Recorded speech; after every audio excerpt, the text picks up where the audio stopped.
Alors ça y est, on connaît enfin les grandes lignes de la politique budgétaire de la ville de Beach pour 2022. Alors une politique toujours prudente, axée sur le désendettement qui a déjà été engagé par le mandat précédent, mais il est question aussi de reprendre les investissements. Petit résumé de séance. Le rapport d'orientation budgétaire de la ville de Beach a été présenté au Conseil vendredi soir. Un rapport qui a d'abord fait une rétrospective sur l'année 2021, une année marquée par un contexte particulier qui a mis à mal les budgets annexes du Golfe et de la Citadelle. Cependant, même si les résultats sont meilleurs que prévu, la ville reste prudente. Même si le désendettement de la ville se poursuit, il reste de 7 763 000 €, ce qui représente une dette par habitant de 1 512 €, un peu plus du double de la moyenne nationale pour des villes de la même taille. Si cette situation pénalise les finances de la ville, de nouveaux investissements sont nécessaires. Les orientations pour 2022 tablent sur une reprise d'activité de la Citadelle et du Golfe à des niveaux se rapprochant de 2019. Les deux sites bénéficieront de travaux nécessaires et urgents, 96 000 € pour le Golfe et 61 000 € pour la Citadelle. Beach souhaite retrouver une dynamique d'investissement afin de relancer son attractivité. Pour cela, elle accordera sa priorité aux projets pouvant bénéficier de taux de financement les plus élevés et fera appel à un nouvel emprunt pour ne pas augmenter les impôts locaux. Alors Beach va reprendre un certain nombre d'investissements, lesquels ? Alors oui, l'année dernière, enfin 2021, on a un peu moins investi, mais il y a plusieurs points qui sont plutôt urgent. On en a parlé la semaine dernière, et c'est le cas de la Citadelle.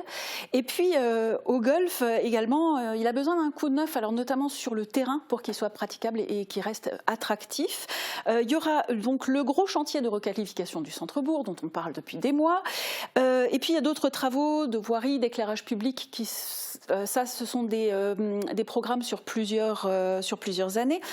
Et tout ça, maintenant, les taux d'imposition et la ville y tient. Et c'est plutôt une bonne nouvelle pour les habitants.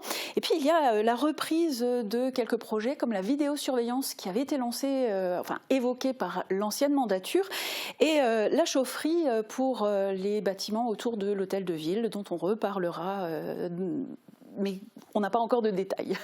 Ok, est-ce qu'il y a d'autres choses à retenir de ce conseil ? Ah oui, alors côté service de la ville, on a évoqué donc le comité de pilotage qui s'est créé la semaine dernière pour les actions d'animation, mais à côté de ça, la ville va aussi se doter d'un service communication. Et puis la semaine dernière, tu abordais aussi la régie municipale d'électricité. Tu disais notamment qu'il était question que le directeur vienne au prochain conseil municipal. Alors, est-ce qu'il est venu ? Il était là, donc en fin de conseil terminé, il a fait sa petite présentation d'un quart d'heure. Jérémy Wagner, donc, il est directeur de la régie depuis juin 2021, alors qu'il n'y avait plus de directeur depuis 2 ans à la régie. Depuis, il réfléchit beaucoup au développement de cette régie parce que c'est un enfant du Beacherland, il est de Henschenberg, et il a même dit qu'il voudrait aller jusqu'à la retraite à la régie municipale. Alors, pour rappel, la ville de Beach, elle a 82 contrats avec la régie municipale pour tous ses bâtiments municipaux.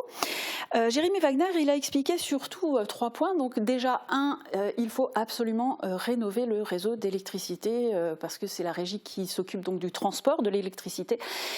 On a eu un blackout de 2 heures en début d'année et ces 2 heures, c'est le temps qu'il a fallu pour remonter toute la chaîne jusqu'à trouver la panne.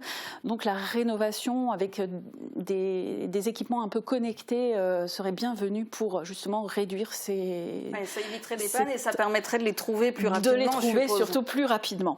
Ensuite, il propose que la régie puisse installer des bornes de recharge pour véhicules électriques pour les collectivités, les entreprises qui le souhaiteraient. Et il est déjà prévu C'est dans l'air du temps, c'est dans l'air du temps. Et il est déjà prévu de former les agents de la régie de Beach.